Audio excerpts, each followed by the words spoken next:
We have the case presenter, Dr. Chandni Seth. She is a consultant endocrinologist at the Indira Group Hospital, Mumbai, and she's worked as a formerly at the Sir Gangaram Hospital, New Delhi. She has 8 years academic and clinical experience in internal medicine and endocrinology, and she has done many publications in peer review journal in international as well as the national journals. Next, we have the panelist, the senior endocrinologist from Delhi, Dr. Rakhi Malhotra. She's an associate professor at the Department of Endocrinology and Metabolism, Army Hospital, RNR, and she has academic experience of more than 10 years, and she received the A.V. Gandhi Award for the best research work in endocrinology 2019. Next, we have the senior gynecologist from Mumbai, Dr. Suchitra Pandit. She works at Surya Hospital Groups at Mumbai, and she holds the many positions in the various national as well as the international organization. She was an ex-professor at Sion Hospital and worked for almost 34 years. And she has guided for the many PG student, and she's also winner of the Lord of Planet Award UK 2019, FIGO Women's Award 2018, and MMC Award 2016. So over to you, ma'am, Dr. Chandni Seth, for the case presentation. Good morning, everyone. So I'll be discussing a case of PCOS. So I hope my screen is visible and I'm audible. Yes, ma'am. Yes. So this 21-year-old female who is unmarried, a college student residing in Mumbai, she comes with a complaint of irregular menses, abnormal excessive hair growth, and weight gain since last 8 years.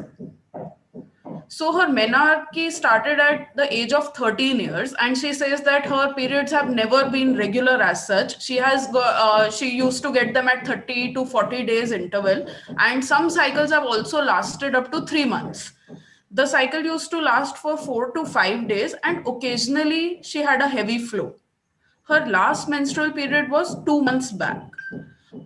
Along with this, she started noticing increased abnormal hair growth over her face, which was thick and dark. So it initially involved the upper lip area, but gradually it spread to her chin, neck, lower abdomen as well. And this has happened gradually over the course of last 8 years. There are no features of virilization like deepening of voice. There are no history of any alopecia. She does complain of acne over her face. She says that she started gaining weight when she was 12 to 13 years of age, which was initially generalized, but now she notices that since last 1 or 2 years, she has gained a lot of weight over her abdominal area. She says that there is no significant change in her appetite, and there are no features suggestive of Cushing syndrome like proximal muscle weakness, easy bruisability, striae, or any pathological fractures. At present, she is very worried about her appearance, her weight gain, excessive hair growth. She does complain of frequent mood swings and some anxiety. So there is no history suggestive of hypothyroidism, Cushing's, acromegaly. There is no history of intake of any drugs. There is no history of any abdominal pain. In her family, her father has diabetes, which is controlled on oral hypoglycemic agents. Her mother has hypothyroidism. The mother doesn't complain of any history suggestive of PCOS, any irregular menses, hirsutism, or infertility. And there was no antenatal or any complications at the time of her birth. So when we examined the patient, she was obese with a BMI of 29.1 kg per meter square, with a waist circumference of 98 centimeter. There was mild acne over her face, but no nodulocystic changes. There was acanthosis grade 1 on her neck. There were the FG scoring was 11, but there was no clitoromegaly and no other systemic abnormality. So at this point, I would like to ask Dr. Rakhi that what provisional diagnosis can we make from this history and examination, and what are the investigations that we can do? Yes. So this patient, a young lady, has come with history of irregular cycles, and she has features of clinical hyperandrogenism in the form of hirsutism, which is clinically significant with a Ferriman-Galway score of 11. So she would, if we see, fit into the diagnosis of polycystic ovarian syndrome, which we should consider as a differential diagnosis here. Of course, we need to rule out the clinical mimics of this disease like hyperprolactinemia, hypothyroidism, and non-classical congenital adrenal hyperplasia before we make the diagnosis of PCOD. Apart from that, since the patient also has significant weight gain, especially in the abdominal area, although she does not have discriminatory features of Cushing syndrome, but we must rule out Cushing syndrome also in this patient. And in the view of significant hirsutism clinically, we must also rule out ovarian and adrenal tumor at this stage. So these would be my differentials. This is our differential, and accordingly we will investigate. Yeah, so the relevant investigations which we should carry out at this stage will be probably a total testosterone to prove biochemical hyperandrogenism, serum prolactin level, 17-hydroxyprogesterone to rule out NCCH, and TSH to rule out hypothyroidism. So, Dr. Suchitra, ma'am, I would like to ask that if this girl had come 3 to 4 years earlier with similar symptoms, would our investigations or would our approach be different in an adolescent? See, in an adolescent, when they come irregular cycles, I mean, this is a very, very common problem. And usually it is said that in a small group, probably the post-menarche, everything is fine and everything, the periods are regular. But in nearly 50 to 60%, the periods are irregular, probably because you're waiting for the GnRH pulsatile impulses to become normal. So first 55 cycles can be abnormal in the sense they could be either having irregular menstrual cycles, either in the form of, less than 21 days, more than 35 days, or maybe, absolutely irregular, maybe having just 8 to 9 cycles a year. So some kind of irregularity is there. So if it is irregular, I think what we would, what Dr. Rakhi has already mentioned, we would definitely go along those lines, because in this case, she's also got hirsutism. She's also got a little bit of acne. Fortunately, there is no clitoromegaly or there is no change in the voice. Yes, we would look at the regulars. I mean, the thyroid definitely. Sugars, I would check out at this stage, because she is, the BMI is slightly on the higher side. So I would add on the sugars and the lipid profile, because many of these girls, if they are having PCOS, they could be a part and parcel of the metabolic syndrome. Along with all the other investigations, I would probably add these two additionally. And maybe I would consider, if this irregularity of cycles persists, I would probably consider doing an abdominal ultrasound, not so much for the diagnosis of PCO, but also to find out what else is there that we are missing out. That would be my addition. Okay.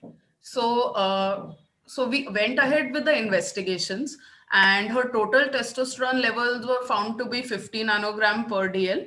Her 17-OHP on day 3 was 1. Her DHEAS was 150.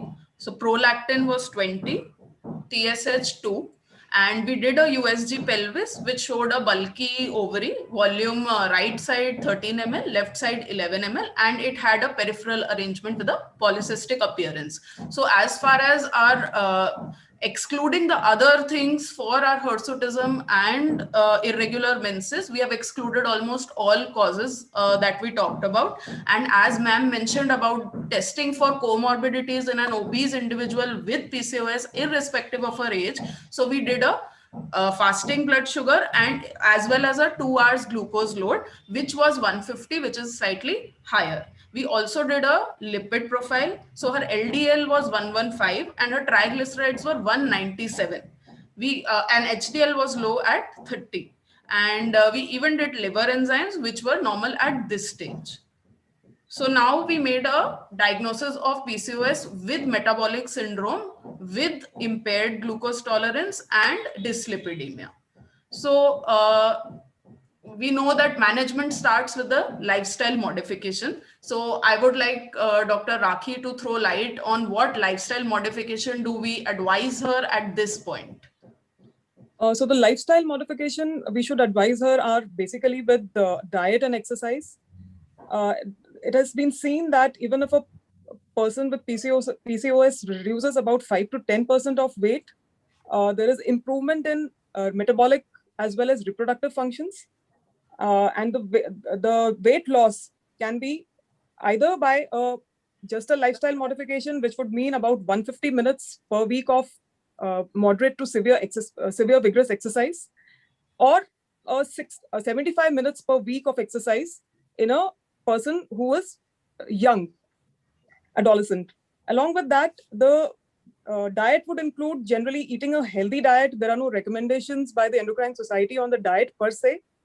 But what is important is that a lean PCOS at least maintains her weight, and an obese PCOS should reduce weight. What we recommend is at least a 500 kilocalorie deficit in a day, which would at least help her in reducing about 30% weight by following this diet. So these are the measures which we should follow: diet and exercise. Chandani, may I just add something? Yes, ma'am. Yes. If you're talking of a young PCOS, most of these girls have got food fads, and they are into a lot of trans fat and fast foods. And many of them are attending tuitions and colleges, so they leave their homes very early in the morning without having any breakfast, and then suddenly they go on and have some fast food somewhere, a burger or something, and then they come back home at about 3 o'clock, 4 o'clock, and then they might not have the regular meal. So I think to add to what Dr. Rakhi has said, I think the parents have to be counseled about how they can help in changing the lifestyle by giving them, make sure that they have a breakfast where, there is a balance. Again, they have a glass of milk or they have some kind of a protein in their diet. And if they can carry their lunch boxes to them. So small, frequent meals. I know it's difficult for a young girl to adhere to that diet, but counseling helps. And many of the girls today don't like vegetables, don't like fruits. For some odd reason, they might just want to have the fast food, or they might just have a piece of meat or something. But inclusion of fruits and vegetables for fiber and for the regular vitamins is very essential. So help them to know the importance of that and carry a fruit along with them, or have nuts, a little bit of nuts. Most of the times we've seen that these girls shun away from all these health foods and they only want to eat the fast foods. So that is something, which is very important. Again, focusing on foods which have a low glycemic index. Sometimes with very high glycemic indexes, they tend to fill in fast, but then they don't really help in weight reduction. And what I have seen with adolescents also is, they may listen to you for a little while, but they tend to get lost to follow up very soon. So, maybe some kind of a motivational talk each time, helping them to come to terms with that they're gaining weight and helping them then to sort of comply with the exercise as well as with the diet. And again, change of exercises every now and then. A similar pattern can become quite monotonous for anybody, and for a young girl who's bored in all that, for them to keep on devising newer exercises. So I think helping here at that time a physical trainer, somebody who's really interested in this, would also help. So like a team approach here would be of great value. Yes, ma'am, I totally agree. And at times these girls, when they come to us, we give them sort of a diabetic kind of a diet, especially in such a case where there is impaired glucose tolerance. We tell them to lower their carbohydrates and their fats. And then, as you said, frequent small meals. So better to carry a fruit or some nuts or some form of protein with you rather than binging on some fast food. And of course, a chat with the parents about importance of having a meal before leaving the house.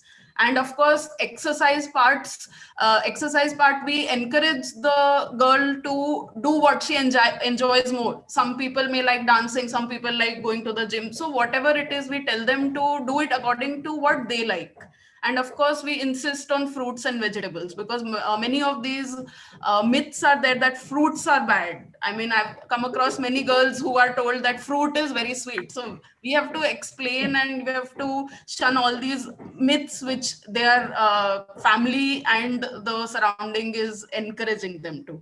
So, so major thing that in PCOS for us is the lifestyle modification. Now, if we go over to hirsutism, we had a very good talk yesterday about the dermatological manifestations of PCOS and treatments with laser and other things. So I would like us to focus on our first line therapy, which is the combined hormonal pills. So, ma'am, I would like to ask you, which hormonal pill do we prefer? And is there anything that this is better than the other one? And then once, especially in an adolescent female, once you start something at the age of 18, how long do we continue this? Yeah, I think that's a very important question that you've asked. First of all, the combined oral pills. I mean, we in gynec we tend to call them pills. We don't use the word contraceptives because the mothers start getting very suspicious. So we call them COCs or we call them hormonal pills.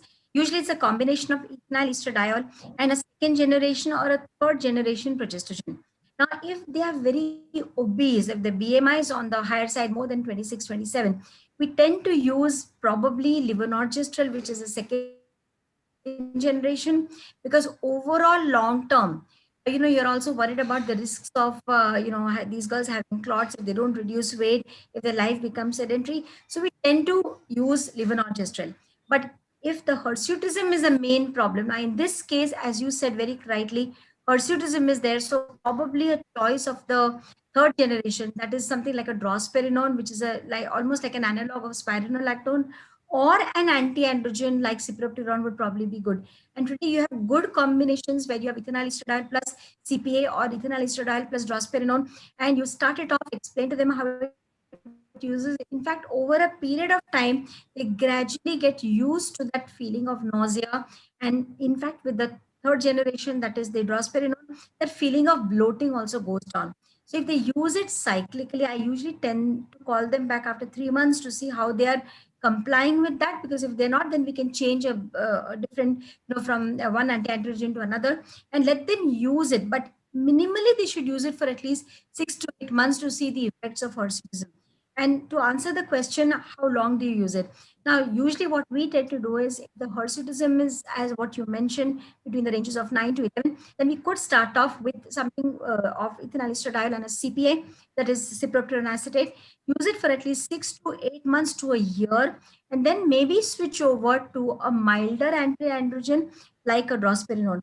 How many days can you use it? Well, there is no, currently all the reports that have come in from our side say that there is no upper limit for the use. You can use it as long as you want, because there are lots of advantages of COCs, particularly because they reduce the formation of the cyst, they give a regular cycle, they reduce the incidence of ovarian cancer, they reduce the incidence of endometrial cancer, and most important, if this girl is sexually active, they can also help in contraception. Of course, we talk to them about dual protection, using condoms to prevent STIs.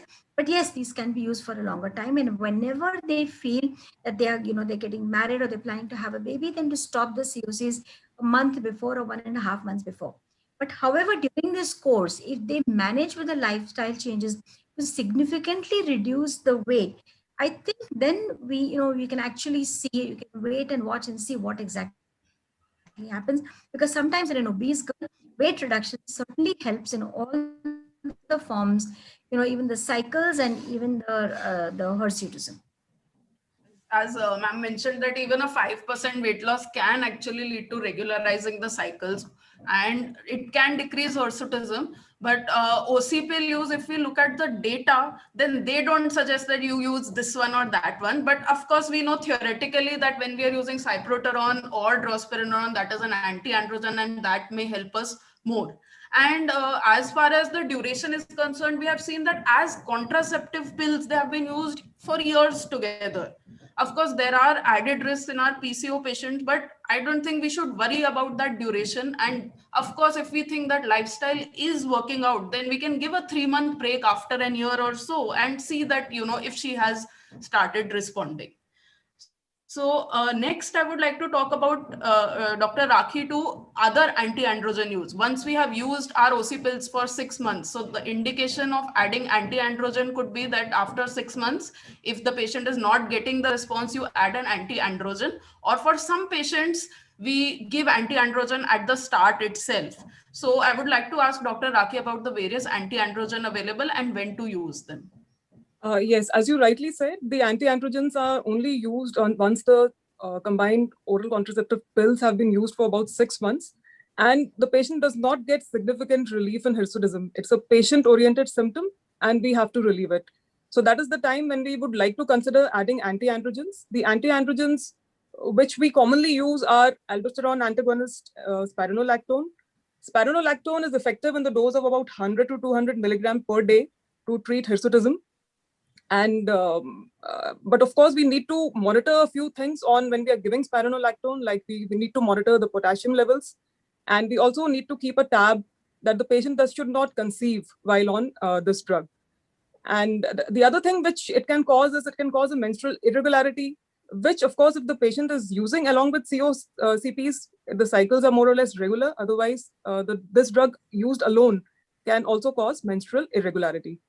Apart from this, the other anti-androgens which are in market are flutamide, which is not really preferred because of hepatic toxicity, and finasteride, which is a 5-alpha reductase inhibitor, works well. It can be used in a dose of 2.5 to 5 milligram per day. Apart from that, as ma'am has already mentioned, there are some OC pills which have the progestogens which they have anti-androgenic effect, especially the 4th generation ones, like drospirenone and cyproterone acetate. But the problem with these progesterone, anti-androgenic progestrogens is a very high risk of venous thromboembolism. So in a person who has a high risk of venous thromboembolism in the form of either obesity or the age is more than 39 years, or if a patient has a family history of venous thromboembolism or a past history of venous thromboembolism, these progestrogens should completely be avoided in these patients. So in those patients, we can use anti-androgens like spironolactone. Yes, in these patients, I mean, the combined OC pills with progestrogens which have anti-androgen effect should not be used. Others are in the mild progestrogens containing OC pills like levonorgestrel. The problem is that since they have very little anti-androgen effect, they may not really help in hirsutism. So this is what my take on this question is. So we move on to the use of insulin sensitizers. So first, I would like to ask Dr. Rakhi about the use of metformin in PCOS. The use of metformin as per the society guidelines is the indications are only 3. That is, if the patient has either type 2 diabetes or impaired glucose tolerance, which has not responded to lifestyle modification. The other indication is as a second line drug for controlling the symptoms, that is ovulation, that is irregular cycles, in a person who is not tolerating the oral contraceptive pills, or the oral contraceptive pills are contraindicated. And the third indication recommended by the society is when a patient is undergoing treatment with IVF to prevent ovarian hyperstimulation syndrome, this drug can be used at that point. So these are the only 3 indications which are recommended by the society for the use of metformin. But otherwise, metformin is an insulin sensitizer. We all know it. It helps in weight reduction in obese PCOS phenotype. It can be used. It prevents insulin resistance, regularizes cycles, helps in anovulation. Also, to some extent, helps in hirsutism, although the trials have not shown any advantage in hirsutism with metformin. So not recommended as a treatment for hirsutism per se. So yes. About inositol, I would like to ask Dr. Suchitra, since we don't have much experience with inositol. Right. In fact, inositol has been sort of a buzzword in the last 4 to 5 years, particularly when we know that inositol is basically a cyclopolyol, and it is kind of a sugar, from a sugar base.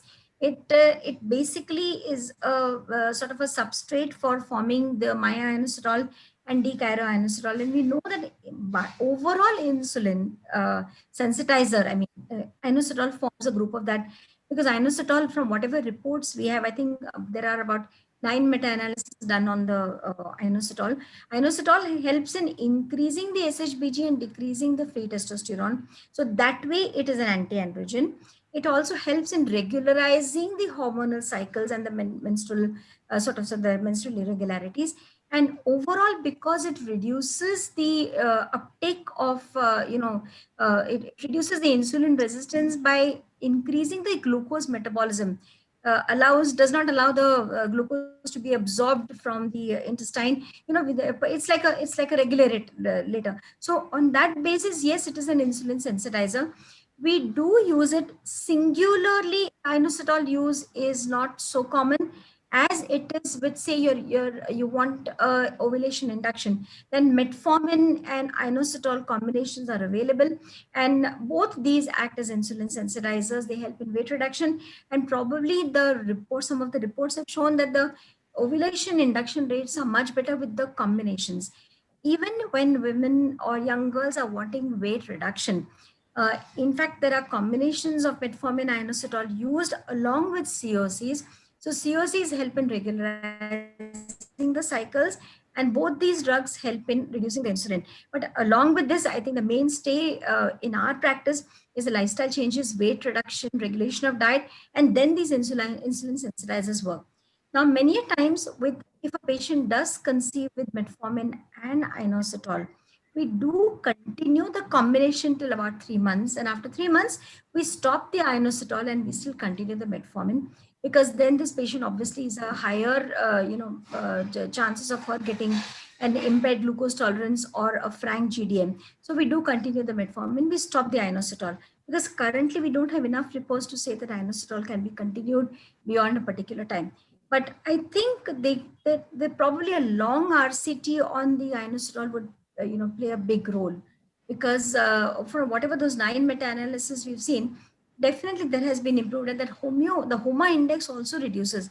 So which means obviously that if the insulin resistance reduces, things are going to be much more better, for the PCOS girl. I mean, it's good news for the PCOS girl, but I can't say it's the miracle drug. But yes, it's I wouldn't say a new kid on the block also, but requires a little more longer study or longer to define. Yes, ma'am. I agree that if we look at the guidelines, they still regard it as an experimental therapy. And I think in our country, the use has increased exponentially. But the studies available have just 20 or 50 patients. So we need a longer study. Plus, we don't know the exact dose, whether to give only myoinositol or D-Chiro, or how much dose to give. So there are many questions associated with the use of inositol as of now.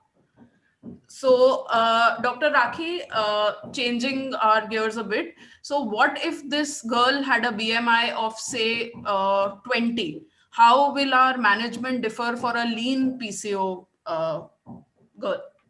Okay, so for this lean PCO phenotype, first of all, we need to be very clear about the diagnosis, and we need to rule out other differentials like NCCH, hyperprolactinemia, hypothyroidism, etc., because this patient is not really obese. The second thing is that it is seen that the patients with lean PCOS also have the similar kind of insulin resistance. They have insulin resistance which is comparable to the obese phenotype, although the obese phenotype may have a little higher prevalence of disorders like hyperandrogenism, menstrual dysfunction, IGT, endometrial hyperplasia than the lean PCOS. So since this patient has a BMI of only 20, as you said, the most important thing for her is to maintain this weight and not gain weight.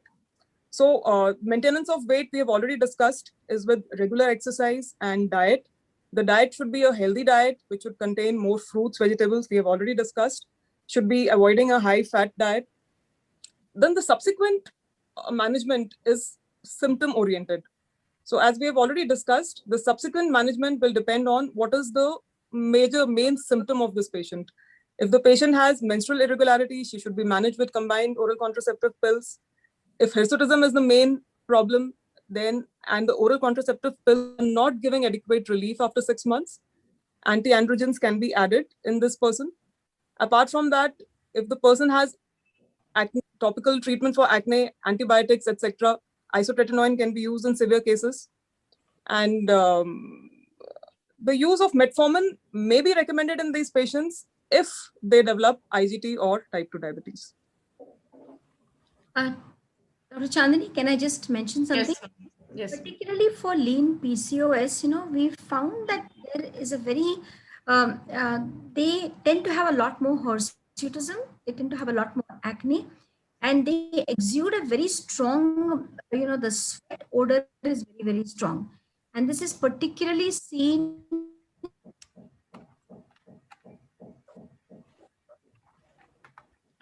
devastatingly irregular. They can get one cycle in every 3-4 months. So I think for them, talking to them about having a bath maybe twice a day, using a deodorant, see, these are, again, things which can cause a problem, a negative physical image. And using of COCs, particularly the anti-androgen, the CO, the CPA or the drospirenone, helps in getting their cycles regular, and also in reducing their hirsutism and acne. And maybe then a dermatologist will also have to be there, because we have been seeing many of these lean PCOS. You tell them, you can't really talk to them about weight reduction because they're already thin. But as Dr. Rakhi very rightly said, that yes, there is a role of metformin, but it's not a very well defined role. But getting them to have the regular life cycles. And I've always wondered, why do they exude such a bad odor? I'm talking about the physical odor. They have to change their clothes very frequently. I have not yet found an answer for that. But obviously, the change of clothes frequently and having a bath twice a day definitely helps. That is a part of hyperandrogenism. We need to be a little faster. It's 5 minutes. Okay. Yeah, just last 2 questions left. So I think that is just a part of hyperandrogenism, where they're getting more sweat and body odor. And the only thing that I would like to mention in lean PCOS is that sometimes they can have a higher fat percentage and visceral fat than it is because of our Indian phenotype. So we have to still emphasize on the lifestyle management, and as ma'am said, vegetables and fruits. So they may be eating junk food with a BMI of 21. That is also not acceptable. And exercise, muscle strengthening exercise is important, because visceral fat may be more. So just that about the lean PCOS. So we are short of time, but ma'am, for such a patient, so now if she comes back after 5 years and she has followed all our advice, she has lost weight, her cycles are regularized, her hirsutism has gone, but now she is married, she has left the OCPs, her cycles are regular, but she is not able to conceive. And when we examine, we see that there is improvement, but acanthosis is there. Of course, some hirsutism is there. So, ma'am, what investigations do we do for her? How do we treat her? And if there is any role of ovarian drilling today in these times with these ovulation drugs? So I think with all the lifestyle changes, we counsel her, look at the male partner also, and we can consider in these girls ovulation induction. Because sometimes, follicular tracking with these drugs today, letrozole probably is a drug of choice. There is clomiphene. If they're on the obese, she's lost weight, so it's excellent. But if you find that the ovulation is a problem, I can add on metformin to particularly to this. Now, the question of ovarian drilling, it's only when you find that they're not responding to your clomiphene or letrozole that you can consider laparoscopic ovarian drilling, because ultimately it's an interventional procedure. And if it is done only limited for fertility purposes, it's not a repeated procedure. It should not be done in young adolescents. And remember, when you're doing an ovarian drilling, it should be done very systematically, and cooling of the ovaries is very necessary. Otherwise, you're losing androgen, you're losing the ovarian tissue. And of course, the investigations that we add on, we do want to look at the AMH levels, FSH, LH, prolactin, thyroid, and you are going to do an ultrasound to find out if there's anything else. And your local examination is also going to tell you discuss about the ovulation induction. And I think these girls are more prone to having miscarriages. We have to give them a luteal phase support, particularly if you've used ovulation induction. And the incidence of gestational diabetes, so impaired glucose tolerance, is also on the higher side. Again, we do give them progestational support all through. And the incidence of preterm delivery also becomes higher in this. And of course, if there is a GDM, then GDM-induced complications. So they've got to be on a strict, what we call as a proper diet schedule, small frequent meals, and it should be a medical nutrition therapy along with the metformin that we are giving. And watch out. If everything goes well, they can still have a normal delivery. But if there's a problem, like there's a GDM which needs insulin, or if the baby is very large, then for obstetric indications, the cesarean section. But otherwise, if they conceive, they would be labeled as a high risk because you have to watch out for all these things. Right. Thank you, ma'am. So lastly, due to lack of time, Dr. Rakhi, can we quickly, can you tell us about the long-term consequences or what to do after your reproductive age period is? What are the other harms or long-term consequences of PCOS, Dr. Rakhi? So these girls need to be under a regular evaluation for development of diabetes or IGT. What we recommend is OGTT should be regularly carried out. And in a person who cannot undergo OGTT because of some limitation, at least HbA1c should be done. These tests normally are recommended every 3 to 5 years in a patient who does not have diabetes or IGT. But however, if the patient is at a higher risk of developing diabetes, like there is a family history of diabetes, or the person is obese or rapidly gaining weight, in that case, it may be done more frequently. The other things which we should monitor is that at every clinic visit, probably a blood pressure and BMI should be tested. Apart from that, a lipid profile, a regular monitoring of lipid profile should be done in these patients because they are at a higher risk of developing metabolic syndrome, which is a risk factor for developing cardiovascular complications in these patients. So these patients should be regularly monitored for depression.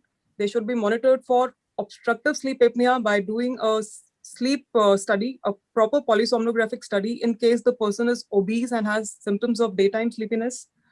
Also, regular screening probably for endometrial cancer after a certain age, I feel should be recommended in these patients.